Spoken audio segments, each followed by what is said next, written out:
Hello, welcome in, and today I thought I would ruffle some feathers. I thought I would reacting to some people's 1-star reviews of my favourite book. This is meant to be a discussion. I'm not going to reveal the people who have decided to post these stuff. Reading is subjective, and sometimes I can totally agree with the point over what somebody hated. It just didn't bother me, and I still love the book. That's totally fine. This is what I'm going to do, and I'm going to come in hot here, and we are going to start with Words of Radiance, which is by far my favourite Stormlight book. It's probably most people's favourite Stormlight books, but it's my favourite book simply because of all the moments as you go through the book. Like, I enjoyed all the other ones. Oathbringer was a bit of a struggle, same with Rhythm of War, and like I did enjoy Winter and Truth, but Words of Radiance just had so many oh my fucking god, like I'm literally screaming at the book as I'm reading it that I've just not had with any other book really. So first off, we're going, imagine all those trees cut down to create you. Savage, fucking savage. Disagree, but savage. Then, also unfortunately, because the author's habit of using random real-world references without much care, as if just to fill some more pages, the feeling of authenticity and the novel's fantasy world is diminished. A few references I thought were out of place are fashion magazines and con artists. This I do just kind of disagree with. Sanderson has been very open about doing the Tolkien method, which is translating to the modern audience. This can bother some people. Totally valid, but I also find in this early Stormlight books it's not as prevalent compared to Winter and Truth, right? Because a lot of people do it, but there was actually con artists and magazines. Like, what else are you going to call them? Like, you would probably, this is what kind of gets me a little bit, is people complain about these kind of things of like, oh, but they wouldn't have these con artists. They've had con artists since the deal of time. They've been thieves. They do all the time. What gets me is they'll complain about all of this, and then Sanderson will come with a different world name, like how he has for swear words, and people complain about that. And I'm like, pick a lane, pick a fucking lane, stick to it, just pick a lane, okay? This is kind of what does annoy me a little bit. You're either one side or the other. You can't complain about either one for the fact that, oh, why did you just call it a magazine? Well, because you complain the fact that you called it a magazine because there shouldn't be magazines in this world. Well, what else are they going to call it? And then another review, this is quite a long wall of text, so I may paraphrase a little bit, but I'll also put the reviews up on the screen so you can pause if you want. But they're complaining about the terrible character arcs. The best is Kaladin, even he has little growth. We first see him as a gifted soldier in the first book. He goes through trials and tribulations, sure, but in the end, though, not much struggle. He becomes a more gifted soldier. This is a long wheel of text. You can just fucking pause to read this. And then she goes back. Shallan and Adolin are intriguingly perfect. They're not. That's the whole point. They appear it, but you also know they're not. Shallan, through a series of flashbacks, is supposed to have been a quiet, weak little girl in a castle. The problem is, when we were first introduced to her in the first book, she was already a clever, witty, smart girl with truly exceptional art skills. When we see her at the end of book 2, she's clever, witty, smart girl with extraordinary art skills. I kind of am going to just disagree on both those points, because the way Sanderson, I think, is writing a lot of these character arcs, they're internal. Kaladin is dealing with a lot of depression, and he is not expecting this character, and rightly so, I think, because I think that would be disingenuous to people who generally suffer with depression, that all of a sudden he's happy and fine. He's not. He's just not as drowning as much. And the way if you go through the books, Kaladin's like this, which is like anybody with depression. You might have good days and you sink down into a bad day. And that's kind of how Sanderson is writing this. He's never not going to be depressed. That's the whole point. And it's very hard to connect to a character like that, which I totally understand. But the whole point of this is it is an internal struggle. It's Kaladin it's giving up. He's gone this far, he's a slave, and now he's given up. Oh, but now he's not. Okay, he's now out of slavery. He's done this. He's done the internal work to keep fighting and to do it one last time, and it's kind of happened. And then in this particular book, he is waiting and waiting and waiting for somebody else to slam down on him again, to tell him, to put him back where he was, to ruin his life, to lose the people he cares about, because he cares so much. On top of that, he is struggling internally with what he is promising, with what he wants, with what justice he really would like to see achieved and it not happening. All the time we're dealing with this newfound power that he's kind of got that is focusing around his internal struggles at the same time. So it might not seem like a lot's happening outwardly, but inwardly he is. he's having a really internal struggle, which is what I really loved about this book, was Kaladin like being like, oh, that moment where it was like, Honor is dead, I'll see what I can do, because that's just his nature, even though he wasn't really fond of Adolin. And then that built into that bromance between them.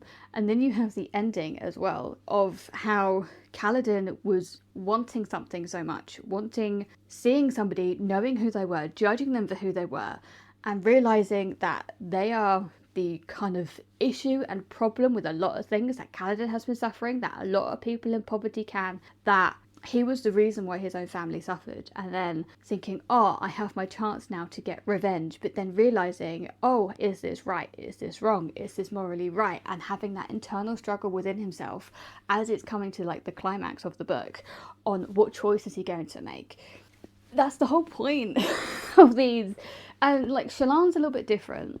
Shallan is somebody who is kind of still feels a little bit eccentric, but also she's suffering a lot from anxiety and actually abuse from her own family. If you've read her flashbacks in this book, I'm not going to spoil anything, but if you have, you would totally understand why that Shallan is how she is, because she's almost been beaten down, one, by herself because of what happened when she was a child, two, by her father because of what happened when she was a child, and then from society at the same time, from her brothers, from people always assuming she is this person, and she shoved herself into a box, and she's not quite that person, but she still suffers with a lot of anxiety and everything that's going on. And again, if you know the later books, that kind of bleeds into what happens to her in the later books and why she makes choices she does with certain aspects of her ability. Keeping it as vague as I possibly can. It's very internal with the Stormlight Archive. It's not external, these character arcs.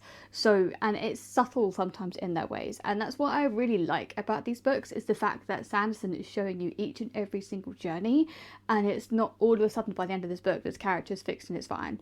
Obviously they're not, especially with Kaladin, even with Shallan, as you go through, even Adolin, who is kind of a side character, especially until like Wind and Truth, and even he has his struggles and he looks like, oh, I'm fine, he's not.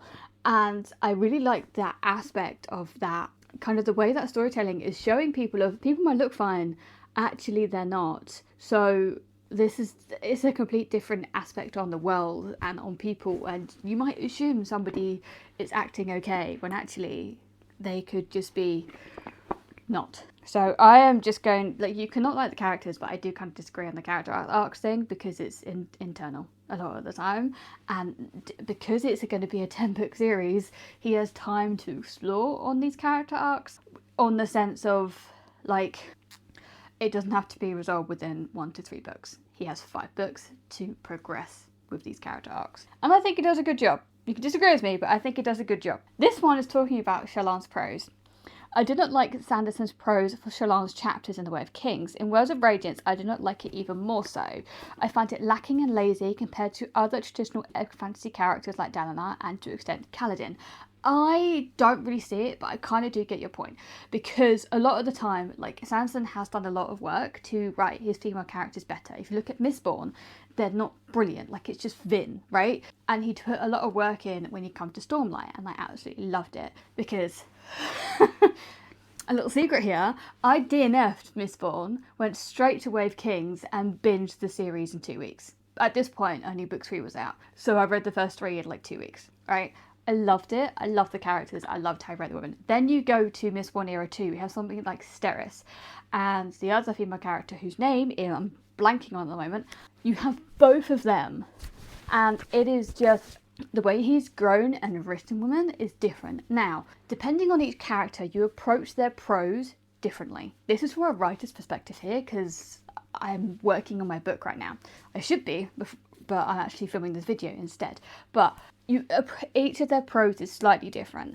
Now, people have complained about Sanderson and his plain prose. Totally fine, plain about that. I also find that because these are such big books, it gives a lot of easier entryway compared to like a Malazan series, where while they're not completely confusing being Malazan, you kind of have to be a little bit switched on, and because they are so big. So a lot of people are probably just going to bail out at Malazan because of the way it's written. Whereas with Stormlight Archive, he's making it more accessible to people who are going to want to read these stories that might not be well versed in the genre. So there is that side of it. That's fine. But with Shallan's prose, I just wonder if you just don't like the character. Because I don't really see much difference between her and writing the others. Granted, it's been like over a year since I read the books, but I don't really see much of a difference. I think Kaladin is more of a emotionally connected character that Sanderson is writing from because he did a lot of research on the depression. But then you have Shallan, who's going through like multiple personality disorder, basically, and having countless breakdowns, but also being really clever. And sometimes writing a character that is really, really clever can be difficult in and of itself. So I don't see it. I'm going to disagree. But they did go on to say, with that said, Shallan shines in this book as both the most interesting and important character. So I like that. Then Dalinar's climactic expedition to end the war is pointless and turned out to be a child's play at best. Without Shallan, every single person in Dalinar's army would have been dead. I find this plot point extreme. Dalinar's strength and character arc suffered due to Sanderson solely relying on Shallan's character to single-handedly save the day. Yes and no, because when you think of Dalinar as a character, he is putting faith in what he is seeing, and he's putting this faith to the test, and that's what he did. And this is where I think some people get kind of annoyed by the preachiness a little bit. I don't see it in Sanderson's books, but some people do. That's basically what it is. It's putting faith, and then Shallan was there to kind of break them out of that situation from being clever, but it wasn't so easy.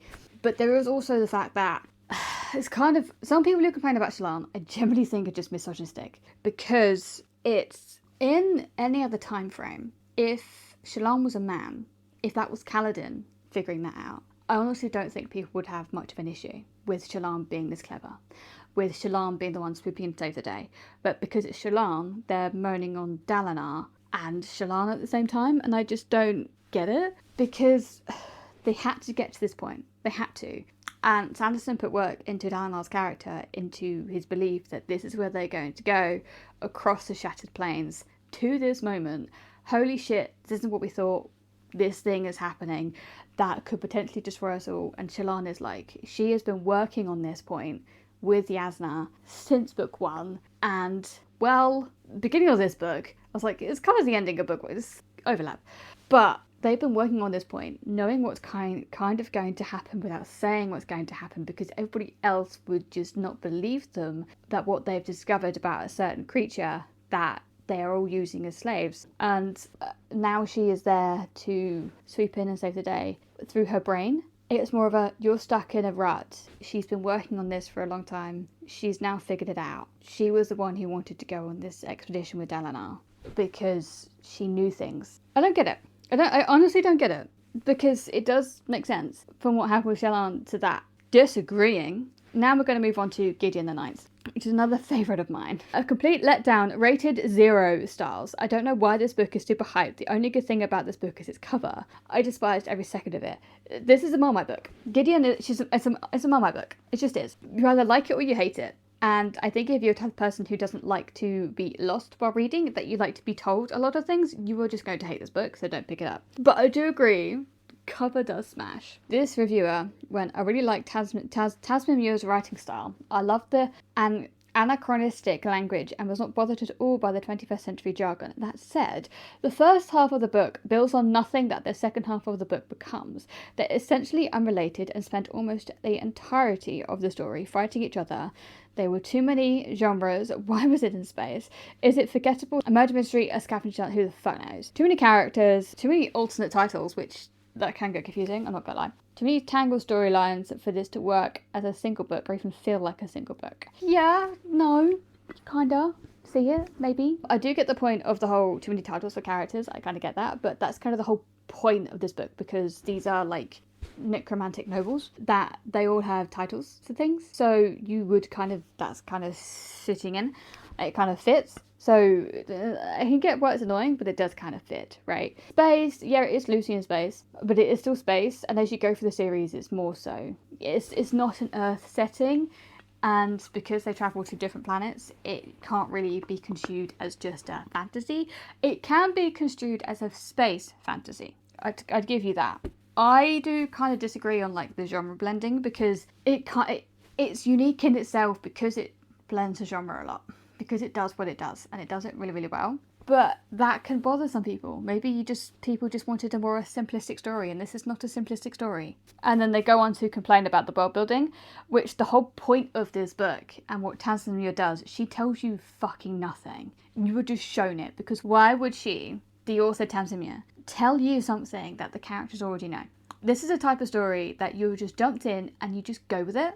Same with Malazan.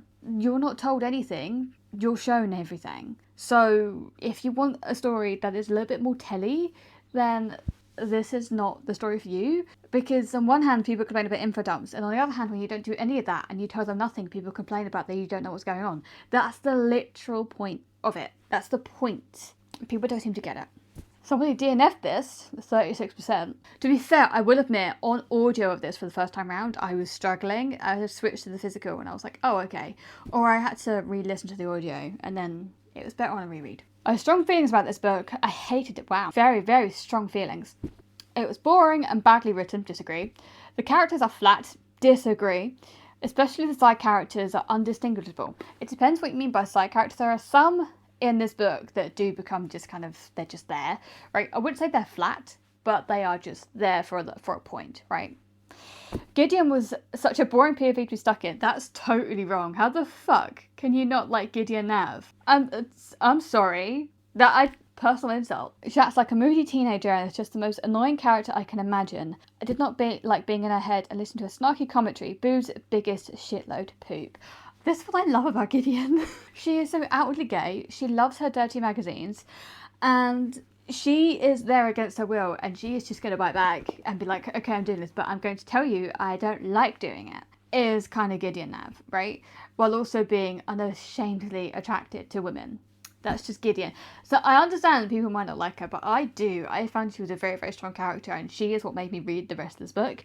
And I don't think it would have gotten as much love if it hadn't been for Gideon as a character as a whole, personally. Now, Harrowhawk, she is a little bit different. You get to know her more in book 2, but in this book, she's a little bit of a mysterious recluse doing her own thing that nobody really understands. There are so many questions due to the poor world building. It's not poor world building. You're literally not meant to know this shit. You are discovering it as you go along. If you're not paying attention and you don't know, it means the author is intentionally withholding this information that could then be revealed. To be fair, a lot of the stuff that you think you know in book 1 gets kind of disbanded in book 2 and rearranged. I think you didn't know, you kind of figure out in book 2. It's kind of how it works. Yeah, and it goes on to say nothing gets explained. When I say nothing, I mean nothing. That's the point. That's the literal point. It's the point. You can complain and not like it, but you literally can't dock it points because that's the author's intention. Another review. What the fuck is happening in this book? Honestly, I loved it, even though I said that as I was reading it. What the fuck is going on? Totally get that. Okay, at first I liked Gideon and Harrowhawk, but the more time went on, the more I've become detached from them as the whole story. I was really intrigued by the magic and excited to learn more. But the thing is, the whole spoiler alert, you barely learn anything about the magic. But that's kind of the point, because the whole thing, 1, Gideon isn't magical, so you're in her head the whole time. And you don't learn much about what's happening with the magic because you're in Gideon's head the whole fucking time. 2, it's leaving room to explore this in the future. 3, the whole point of this is nothing gets explained. You were just told, you learning this as you go along. You get thrust into the middle of the world with no information whatsoever about anything honestly, and I was okay with that until I reached the page 100. After that, I was so over this book. This, I feel like, is a lot of people's struggles, is the fact you get told nothing, but that's the literal point. It's the literal point of the book. And that's why I say to people, this is a Marmite book. If you don't like not being told anything that's happening, don't read the series. Same with Malazan. Same with Martha Wells' Witch King. Like, literally, you are not told shit. You are just shown everything that's happening, and you have to trust the author and trust the process that it is going to make sense and going to come together, and it does. Now, this is a massive, massive complaint I hear about this book and one of the many at the same time. Due to the adult nature of some of the themes, this probably won't get lumped into the YA genre. However, it doesn't mean it isn't heavily influenced by it, with its young protagonist being thrust into a competition against other, mostly young, people and having the required romantic interest request from somebody they initially disliked. Not that any of that is an issue on its own, but it is the context of such an unusual premise and setting. I was hoping for a bit more originality from this book in general. I struggled to stay engaged throughout the book, and I'm sure I missed a bunch of important moments because it just became background noise with my audiobook version. But I do recall pacing was all over the place, and the plot only started to coalesce around the halfway mark, which by the time I had already stopped caring. So, a lot of people seem to complain about adult books taking YA tropes. They seem to forget YA stole from adult. The tropes can belong in both genres. This can happen. It's like every dystopian book has to be YA. No, it doesn't. No, it doesn't. It's just, because of Divergent, it's like, oh, we're just going to lump everything into YA because it's like Divergent. No, a YA book doesn't necessarily mean the characters' ages are young. Doesn't necessarily mean on, like, the tropes it's got. Sometimes it can mean, like, a little bit on themes or how it's written. Sometimes it can be a book that can actually blend the two genres, right? So an older, like, when I say upper YA can read something that isn't an adult but still has the same tropes as the YA book does, but they're still reading an adult book. Like Dragon Rider by Tamara Through bridges that gap of, yes, it's adult, but I do think upper YA people can read that as a gap to get into adult. And if you're going to call me back, new adult, it doesn't exist. I refuse to believe it exists because it's not in bookstores. It's literally a marketing term. It's all it is. It's a marketing term. And the fact that it's not going to be put in bookstores, it's not really going to take off. And a lot of the time with new adult, it's shoved into the romantasy section. Totally fine. But you're not really going to find an epic fantasy book that's going to be labelled as new adult. It's going to be young adult or adult. It's my opinion. And they always complain about this. Now, with how snarky Gideon is, I can see how that people can be like, that's a very YA character. Kind of understand it. But the fact that I feel like Tasmyn does is a bit better than a lot of the YA tropes that people do.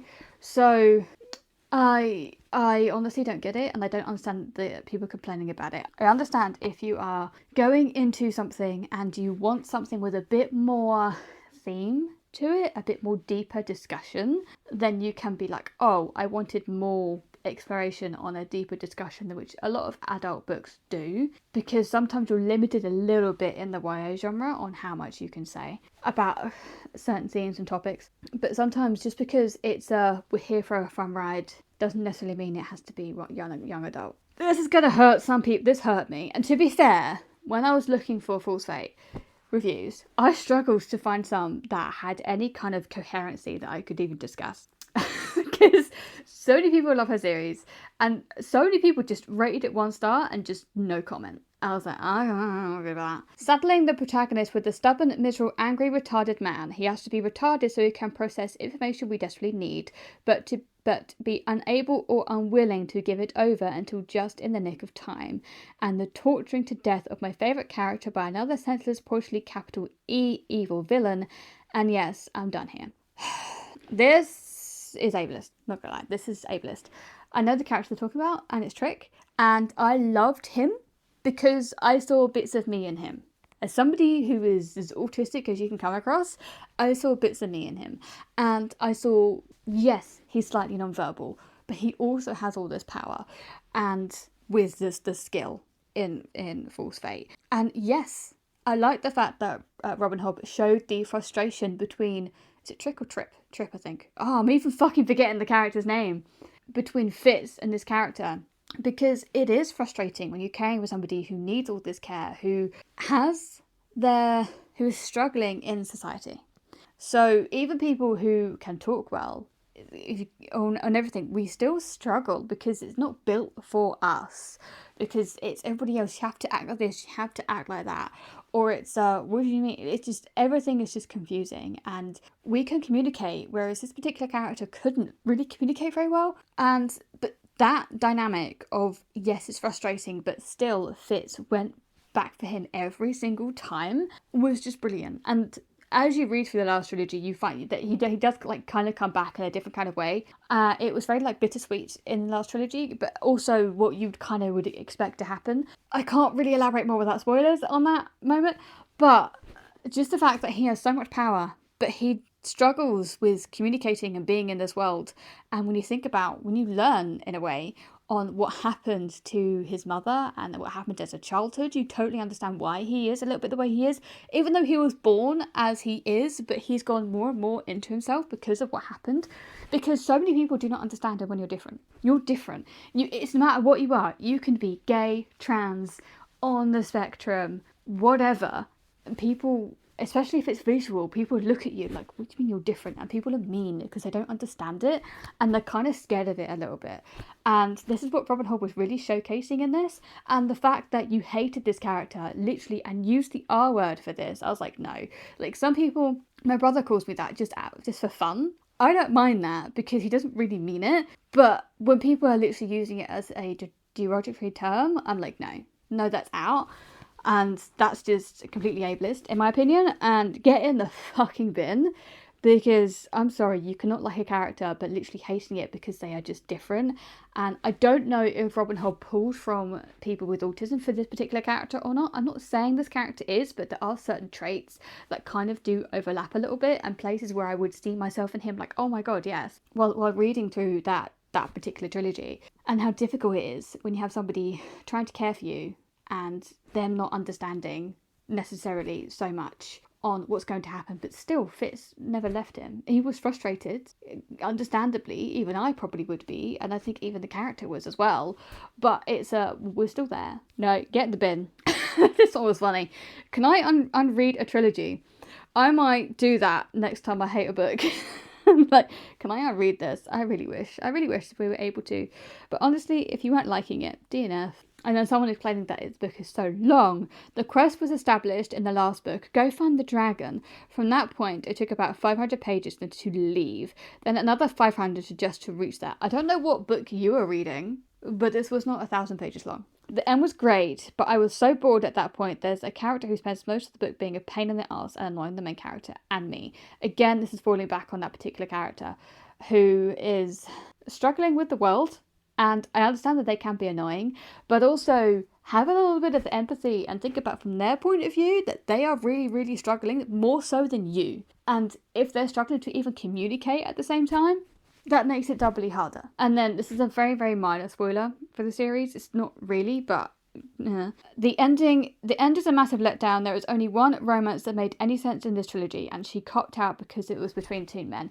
Robin Hobb has had a lot of pushback at this because she used a lot of romantic tropes between Fitz and the Fool, and I don't think she ever outwardly expressed that it was going to be romantic between them, but there is that still deep connection, and I really like that about them. The fact that they can both love each other without being romantically involved, but they are so close and just deeper than family, deeper than any familiar bond you can have, deeper than any sort of romantic bond you can have, is how they care for each other. And the way Robin Hobb went and goes about that, I love it. I do understand why people push back against it, but I'm also like, sometimes with all these stories, you have these connections, and sometimes people want them to fall into romantic relationships, but I'm the one who goes, actually, I think it suits them better not being romantic, because I don't know if it's just me wanting, like, that's how I look at life. Like, I like my romance, don't get me wrong, but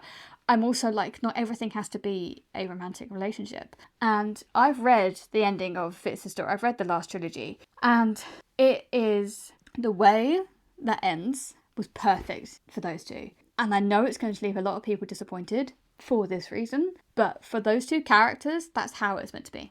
Now we're moving on to A Marvellous Light, which, granted, this isn't my favourite.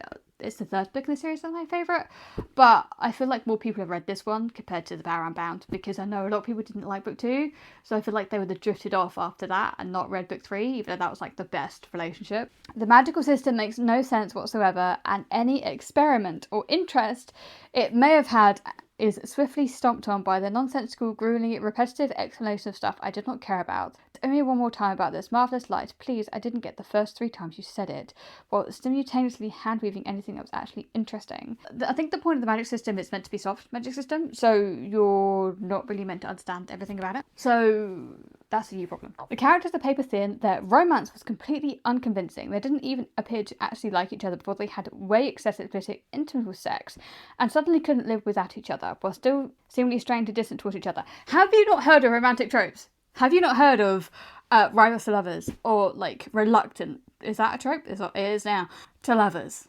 Have you not heard of that?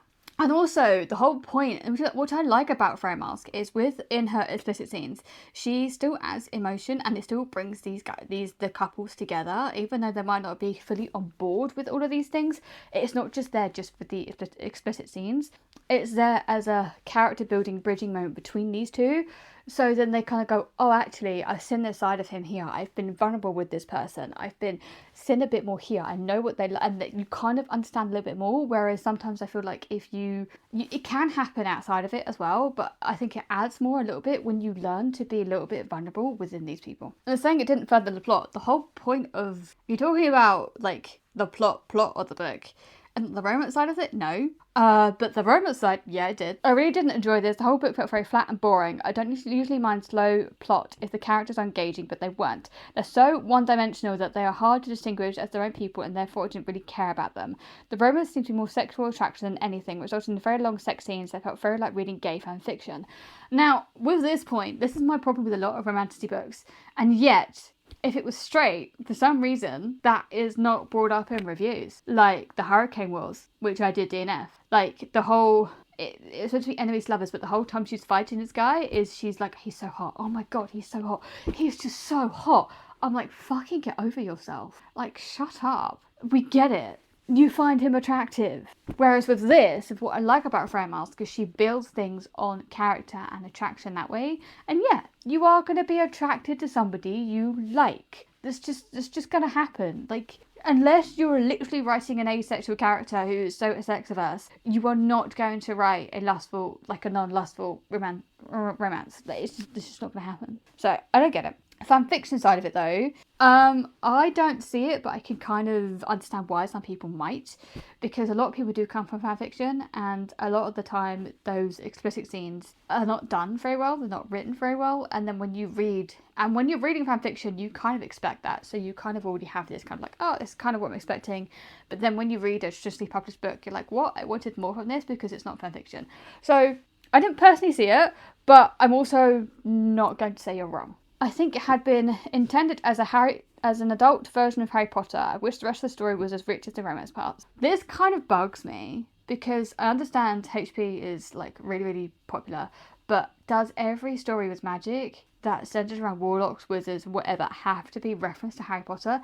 There was nothing in this blurb that is anything like Harry Potter. Whoever told this person that, just no. It wasn't even intended as anything to do with Harry Potter. There's no academic thing in it. Like, what? This baffles me so much when people do this, because they're like, oh, it should have been this, just because it had warlocks in it. Fuck off. No. Now we're going to go to the last one, which is one of the many. This is going to be hot. Oh my God, it just hit me. He's copying SJM's Crescent City. No. I don't really like SJM. I say that as I actually did enjoy ACOTAR, but no. A lot of SJM stuff, her characters are just basically the characters in Crescent City, the same characters that are in Throne of Glass, just rehashed into a different urban setting. There's nothing like one of them. There's nothing like one of the many. No. This did make me laugh. This user just put, no. Fair. Honestly, fair. DNF, 33%. What a mess. Such an interesting concept and well built and completely ruined by the most perfect and boring protagonist ever. Who's correct person ever? Did I mention he's smart? Because he and everyone around him does every 3 pages. I get it. It didn't bother me. It did not bother me. But I understand the whole point. He is like he can achieve anything character. He is. Just fair. This one also made me chuckle. Patrick Roster's just called. He wants his Gary stew back. Some of these people are savage but hilarious at the same time. It's colonial criticism. I can't have much of that either if you don't have identity development or tact. The colonial criticism may be summed up by the author literally saying colonialism bad and sad. The main character simply has no ties to his homeland outside of having it excuse his superiority in skill and wit over any and all characters. I get the point of this as a character using that as his reason why he's so clever and smart. I get that. It didn't bother me, but I get that, right? Because he did have a better upbringing than most of other people, but you don't really tend to find that out until later on in the book, so you're kind of already bothered by him being, how is he so smart when he's meant to be an orphan, as you meet him in the beginning of the book. But You learn a bit more of why later on, but at the same time, fair, fine, fair. Colonialism. Everybody knows it's bad, right? And I do feel like within this conversation, we need to have a deeper conversation about things, which the Blood of the Old Kings does do in book 2, the Blood of the Undying Throne, right? Because it deals with the same things, but he delves in a little bit of a different conversation around it as well, which I do think we need, because everybody's saying it's bad, it's bad, it's bad. Yes, we know. Where's the nuance of this conversation? Where is this deep diving on, okay, why is it bad? How do these people think that they deserve this land? What made them go to this point? What made their own people give their own people away? What is going through people's minds? How are we having these deeper kind of conversations around this, rather than just being like, it is bad, because we do all know it's bad, but I do think we need a little bit more of nuance onto this conversation, or something adding to it. So I understand that point. I do understand that point. I do feel like it's touching the edge a little bit of the One of the Many. I don't know what's going to happen come Strength of the Few, because I will be at that bookshop on release day. Don't care. I don't care if I have to sign off work, I will be. The world building and overall system is just like any dystopian sci-fi book, which is fine, but not what you have been promised. Fantasy needs some nuance outside of these cast in this imaginary, technically advanced world. The main character is above them. The book does not have that. Yeah, I see your point. But I do wonder what's going to happen as we go through the series with this, though, because of what Islington is trying to, I feel like the direction he's trying to go. There's so many complex politics and intrigue at play, which is literally any current country. It's complicated. I don't understand why your own politics are going to be complicated. I don't understand. I cannot have a lot of that if the main character is simply better than anybody he comes in contact with. I cannot take a single political or otherwise threat against him if you make him defeat any and every single hurdle thrown his way by simply being inherently better than anyone else, despite or because of him not following any of the world's rules. Yeah, I can see why that bothers a lot of people. As I was reading it, to be fair, when I read it, I was doing 12-hour shifts at work for 7 days straight. I just needed something to hook me, and this book did that. I don't know if I would have loved it as much if I'd read it at a different time, but at the same time, I do totally get your point. Because I also read this before the hype. I was right before the hype train. I heard some people talking about it. I was like, oh, fuck it, I'll check it out. And holy fucking shit, they're alright, it's so good. And then I overhyped it for people. So that's partially my fault. But I do get your point on he does seem to be able to defeat a lot of things. He is very clever. All of that's happening. And it does seem a little bit like plot conveniences for this, rather than him struggling and failing and kind of a threat happening and then still getting trainees to get at the end. But I get it. It didn't bother me, but I do kind of get it. Even my own friends have said that. And I'm like, I know, but that is 5 books I have been reacting to 1-star reviews.